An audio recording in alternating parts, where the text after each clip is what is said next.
سر از امروز 15 اپریل در شهر مسکو رژیم اجازتنامه یا خود پروپوس جاری شد.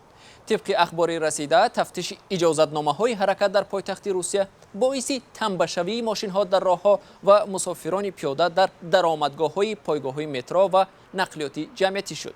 شهرداری مسکو از نیروهای پلیس طلب کرد که تفتیش سندها را زودتر انجام بدهند.